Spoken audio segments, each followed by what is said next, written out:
Welcome back everyone, Oz here, and today I've got some RPG horror stories for you all. As per usual, I'll be narrating the post, giving you my opinions at the end, and I hope you do the same down in the comments down below. And without further ado, let's jump right into it. Master Figmas.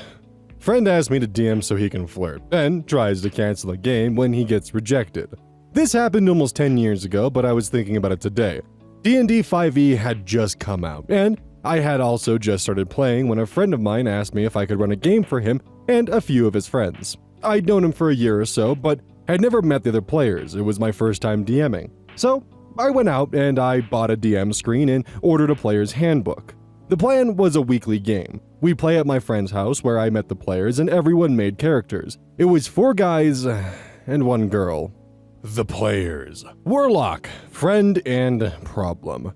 Druid, the girl. Fighter, paladin, and a rogue. I found out that Warlock was attracted to Druid about an hour into the first session, when he suddenly pivoted conversation to aggressively press Druid on why she was with her boyfriend and why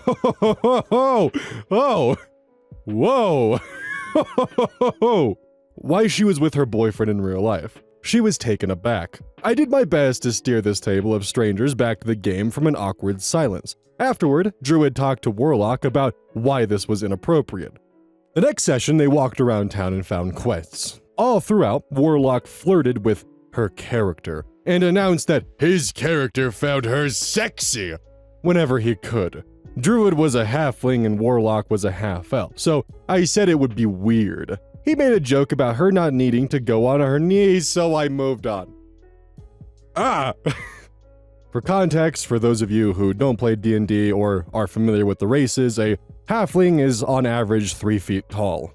We didn't meet the following week, and I was starting to get into DMing, so I took the time to really dig into the game and design my first dungeon. I put a lot of effort into a haunted mansion.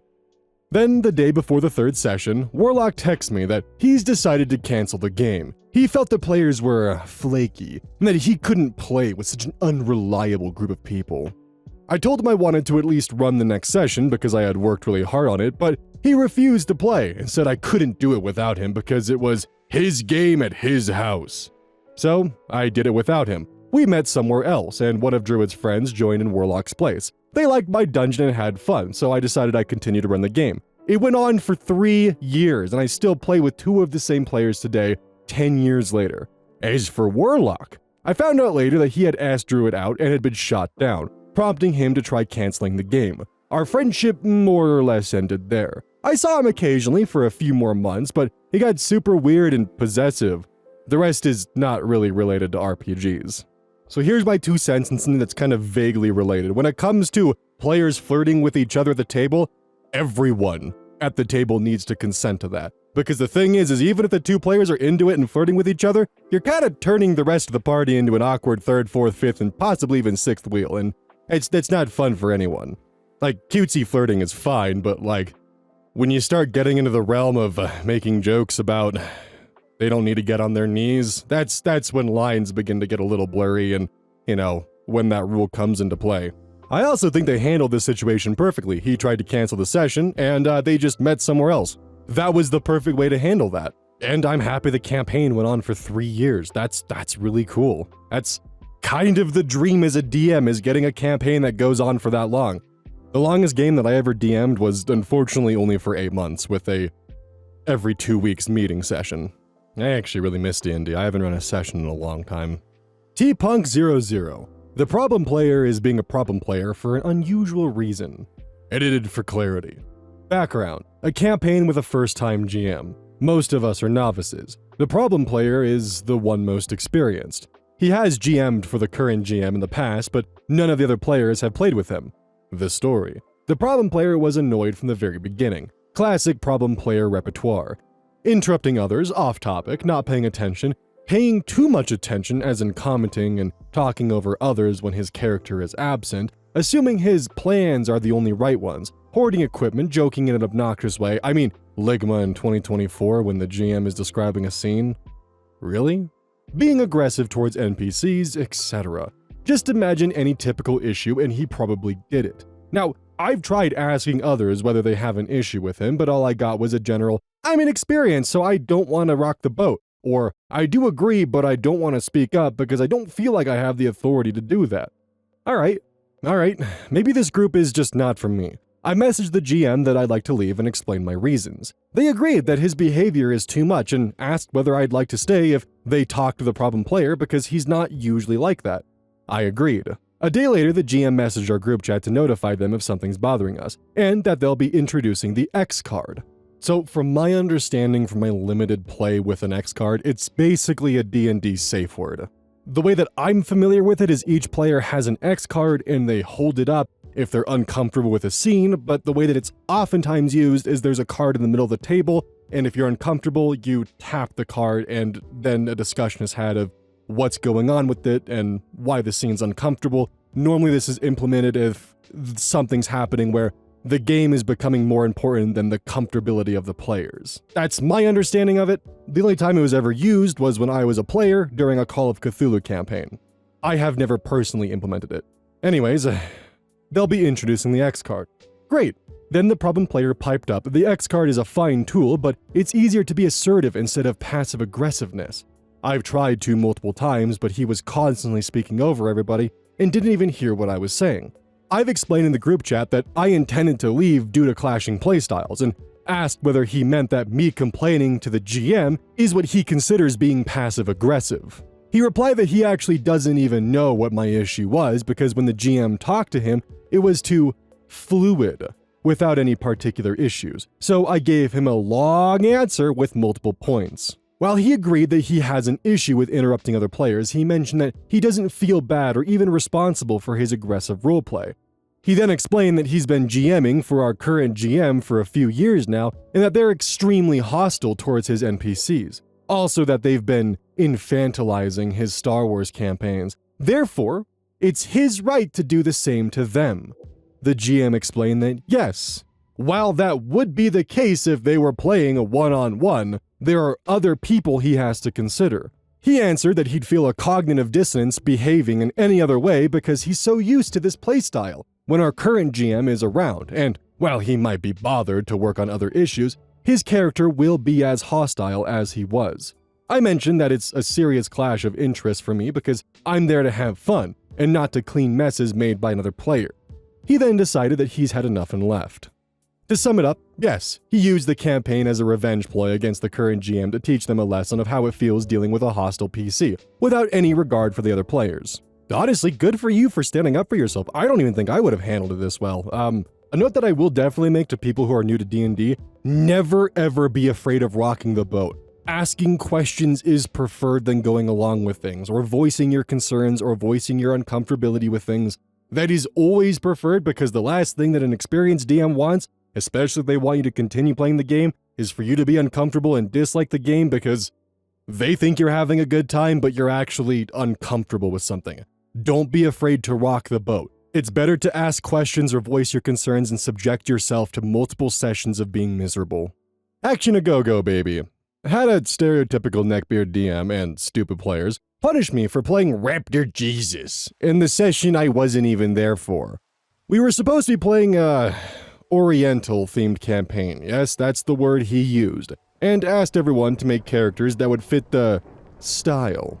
The DM was the kind of dude who lived and breathed anime, had body pillows, unashamedly talked IRL about his waifu tier lists, etc. You get the idea. This was before the internet was seriously picking up enough to allow people to play online, so local was all we had and games were sparse. I decided I want to make sort of a mystical old wise man type of vibe, but I'd always wanted to try a Dragonborn style character, so I ran it by him and he liked the idea of my character looking a bit like one of those dragons from Japanese lore and myth with a beard. Great, right? Sorted. Officially a Dragonborn cleric, but you get the idea. Anyway, the game starts and someone at the table, can't remember who, doesn't really matter, says, "Oh, you're playing a cleric and a Dragonborn? That's like that Raptor Jesus meme, right? Is that why you're playing Raptor Jesus? Because of a meme?"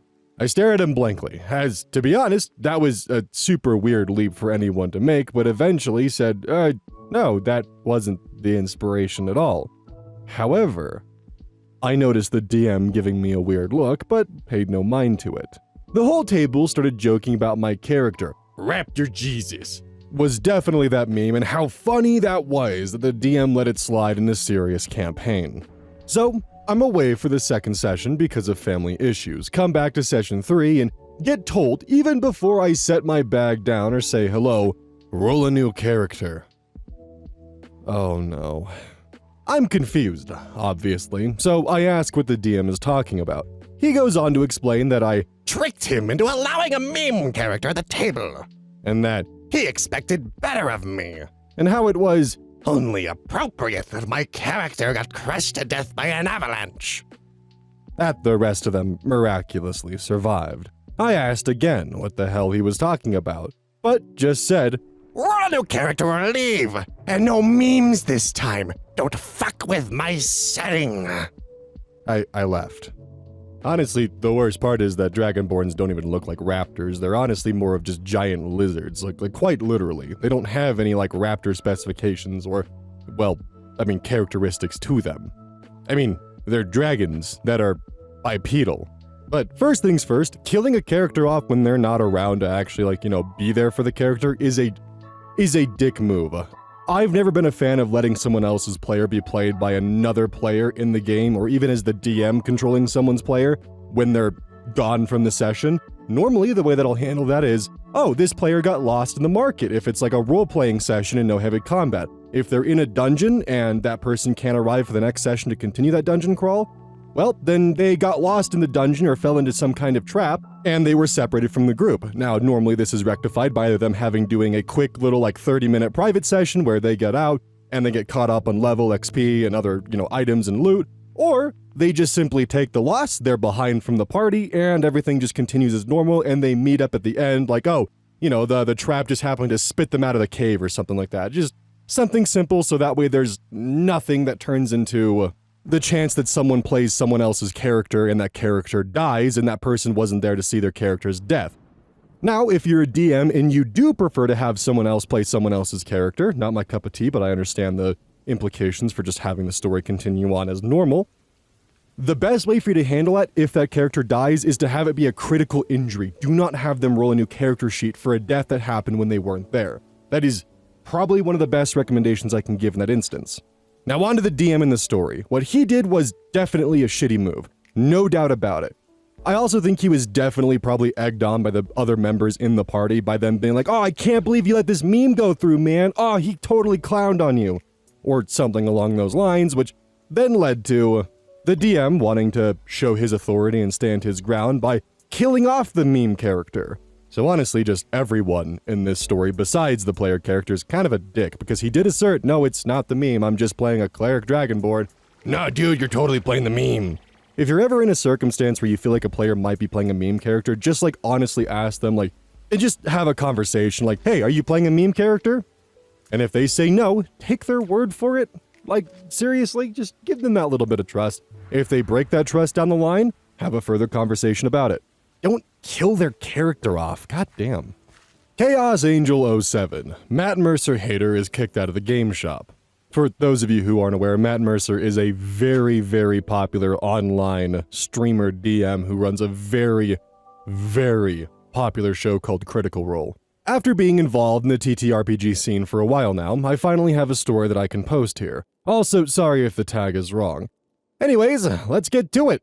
A friend of mine, let's call her Anne, works at a game shop that recently opened in our city. As part of the opening, the shop had been inviting DMs to both possibly host and teach newcomers how to play D&D and other TTRPGs. I've been running D&D 5e games for Anne and our immediate friend group for a while now, mostly several one-shots and a mini campaign that lasted for around 20 or so sessions. She wanted to invite me and see if I was open to it, and I was more than happy and even a little excited. Anyways, the day of the event came and it was quite the turnout. There were about 50 to 60 people there. Some were checking out the MTG games, Magic the Gathering. Others were checking out the 40k figures, that's my home turf. And me, and one other DM, who we'll call Jack, were prepping and chatting in the back with battle maps and figures ready. Jack and I were visited frequently as several people saw the sign of us teaching D&D and other TTRPGs. Obviously, we introduced 5e as a starter, since we decided that would be the easier one to talk about. For the ones looking for something else, Jack talked about Symbaroum and I talked about 13th Age. We mostly got little kids and a few young adults who were interested, and we even ran some very short campaigns for them to just give them a feel of how the game ran. All in all, they looked like they were having fun. Cue the problem. A guy we'll call Dom.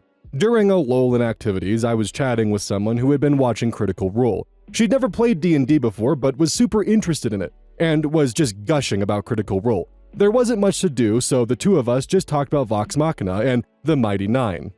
In comes Dom, who out of nowhere said, "Matt Mercer is such a shit DM." And no, not paraphrasing here, he actually said that. Dom quickly sat down and began to go on some weird tirade about how, without Matt Mercer's figurines or battle maps or all of his high-budget stuff, he's nothing. I've had DMs who can run circles around him. This caught me off guard, to say the least. Now, I will admit I am biased towards Matt Mercer. He's been my inspiration in being a DM. I try to do voices for the NPCs, design worlds as interesting as he does, and make my players feel powerful with narrating their actions. Am I the best at that? Hell no. But I do try, and he continues to make me try and improve. So, I will say I got a little agitated, but didn't want to cause a ruckus. The girl I was with and myself began to talk to him about why we think he's a good DM, and so on. Jack even came along and joined in, even though he thought we were just talking about Mercer and not defending him. When Dom realized no one shared his opinions, he got pretty pissy and defensive, saying, "I didn't say he was a bad DM, just that..." And the girl rightly said, "But you said he was shit." That really pissed him off, and he began to make a scene, telling us that we sure love to suck Matt Mercer's cock, and how we'd never be as famous as him. Also how we probably don't even know how to play real D&D. The voice is slowly getting more and more unhinged. At this point, Anne noticed this and promptly kicked him out with the help of the other staff. She apologized and said he was a big problem. He was caught stealing Magic the Gathering cards more than once and even sold cheap cards for super high prices to young kids who didn't know any better. Oh, fuck that guy. He was banned, but the owner gave him one last chance. Needless to say, that chance is gone. Anywho, the girl was deeply just shocked by what happened. I reassured her and said she did nothing wrong and whatever that guy was on was not worth worrying about. Eventually, she calmed down and I gave her her first taste of D&D. She loved it and plans to come back and hopefully play for a full campaign. It's my story. Hope it wasn't too much. Have a great day, everyone, and hope you enjoyed this. So not everyone's going to agree with Matt Mercer's DM style because he's a very eccentric DM. However, there is a massive difference between trying to copy Matt Mercer and being inspired to improve because of Matt Mercer. DMs who are inspired oftentimes are actually pretty good at what they do and they can take notes and understand that they can't be Matt Mercer, but they can definitely take notes and learn and improve the experience of their players from what Matt Mercer does. Then you have people who just try to copy Matt Mercer outright, and oftentimes that gets messy. Matt Mercer has been a professional DM for decades. The man knows what he's doing. Also, the implication that Matt Mercer would be nothing without his maps, minifigures, and production value, he earned that from being as talented as he is. And if I were to guess, and it doesn't matter if OP's a girl or not, the fact there's even one femoid involved in this story, my guess is the ghoul was trying to impress her by being like, "I'm so much better than Matt Mercer. He's not as good as you think. I can run circles around him, or I know people who can run circles around him." Trying to essentially impress them by saying they're so much better than the thing they like that in comparison to their awesome might, it's shit. It's probably what he was doing. It's a very common flirting tactic among people who are socially awkward. I would know. I was 14 once. But the fact that he's walked into adulthood holding that kind of attitude, that's kind of just sad. I would feel a little bit of pity for him, but the problem is he's actively conning children out of money, so he can go fuck himself. Aries escapism. DM asked if I sold feet pics out of nowhere. Last year, I played for the first time with some friends I knew from college. We went looking for someone to DM, since neither of us had experience and found a guy online. The campaign had, apart from the DM, 5 players. 3 of my friends, and the boyfriend of one of these friends. Everything started well. It was all online, since the DM was from another city and the 5 of us lived in very distant places. In one of the first sessions, the DM started saying that my voice and appearance reminded him of an influencer, which no one found strange since another friend of mine had already said the same. But looking back now, it was already something a little strange, since a few sessions later, he said she was attractive. Time passed. Everyone found something a bit weird during the campaign, like his insistence on getting romantic interests for each player in the middle of the story, but no one mentioned anything. We arrived in December last year. None of us talked to him outside of the RPG, and I never sent him a single message that was about anything else. We had the last session of the year on a Tuesday. On Wednesday, he started messaging each of the players to resolve some character issues for the next campaign. Nothing strange there. DM talked to me about my character and kept insisting on finding a romantic partner for my character. While I said I didn't want to, the conversation was normal other than that, until at one point, he asked if he could say something, and asked me not to tell the other players. The message he sent was, "Do you sell feet pics or something?" I felt extremely uncomfortable. I panicked, past traumas here, and said no, and the conversation ended there. Nobody else said anything about the campaign, since it was Christmas and New Year's Eve, and in January, I was still desperate and I finally told the other players about it. We talked about it and decided, obviously, not to continue with the DM. We left the group chat just saying that we didn't want to play with him anymore, and he just responded with, "Did I do something wrong?" Since then, I haven't played anymore, and it really pisses me off that the first long campaign I ever played ended like this, because a guy just doesn't understand basic decency. It's worth mentioning here that he followed me on Instagram and Twitter, where I never gave him any indication that I was doing OnlyFans or anything like that. So creepy antics aside, I actually recognize what the DM's doing here because I've seen it happen in a game that I was a player in. The DM is wanting to roleplay being in a relationship with each of the players. His interest is not finding a romantic relationship for each of the players to add spice to the narrative, it's he desperately wants to be in a pseudo-roleplay relationship with all of the female players in the group. That's why he was so insistent on it. I've seen it happen before. This is unfortunately kind of common with, well, yeah. It's a damn shame that this was your first and last introduction to D&D, because it's always it sucks to hear that someone's experience was ruined by a player or a DM that just had no respect for boundaries and ruined it for everyone because of their own gross tendencies. Unusual lifeguard, 923. Incel ruins his niece's D&D game. I play Dungeons & Dragons with a group of friends who I go to school with. Me, Tabaxi Druid, two other guys, Human Warlock and Hobgoblin Fighter, and Human Warlock's sister, Human Monk. Then of course, the DM. It's a campaign full of back and forth travel between like 9 hells and Prime Material Plane. We usually meet up at the DM's house. She lives with much of her extended family, including her uncle. He is her mother's younger brother, and about 5 sessions in, he starts begging DM to let him play too. She was kind of reluctant at first because in her words, he's kinda cringe and a man-child, but 2 sessions later, she let him roll up a character, Lizard Folk Wizard. So he joined us in a random town that wasn't really noteworthy. We had a few sessions on the road where nothing of note happened, but once we got to the city, his antics really started getting going. He would from here on out be a wild horn dog and be as maximally weird about it as possible, and when his niece refused some of his more graphic and or creepy requests, like him using Mage Hand on a princess to grab her, he would then go on a rant about how he feels women shouldn't be DMing, and then play off the rant like, "I'm just teasing you, DM." And that's not even counting his frequent rants about modern women, especially prompted by some bad interactions with the opposite sex in game. Like when he tried aggressively flirting, more like sexually harassing, a barmaid and got rejected and warned to back off. He went on a rant about how impossible it is for men to get laid these days, and how you can't even look at a woman nowadays without the bitch oh my god, dude. Without the bitch crying. What a foul and sad individual. He legitimately seemed to think that what he was saying was funny or relatable. Granted, this was the time he got wasted at the table, and he did apologize for that particular outburst, but he would still occasionally drop the mini sexist rant here or there. The final straw, though, was when we encountered a family of travelers who happened to be carrying loot. That guy was drunk again. A mom, a dad, a son, young adult, and a daughter, young teen. Hobgoblin Fighter killed the parents and the son because he's kind of a murder hobo, and Uncle Lizard Wizard helped him kill them. After they died, I do not like where this is going. He then said, "Leave the girl, she's mine." Okay, general content warning. Hit the skip key about 2 times if you don't want to hear the next thing, because there is going to be content warning of mentions of sexual assault in a pretty graphic format. Even with censoring, it's going to be a lot. No funny voice. "Leave the girl, she's mine." In a fit of adrenaline, I can't help myself as I pin down the screaming little rip her clothes off and start I want to also add this is in context to a teenage girl. I did not know this story was going to take this kind of turn. Good God. DM then said, before you do literally any of that, she reveals herself to be a dragon made of magma. Your dick burns off before you even get within an inch of her. He then says, well, what the fuck? She just says, sorry, but sometimes these things happen.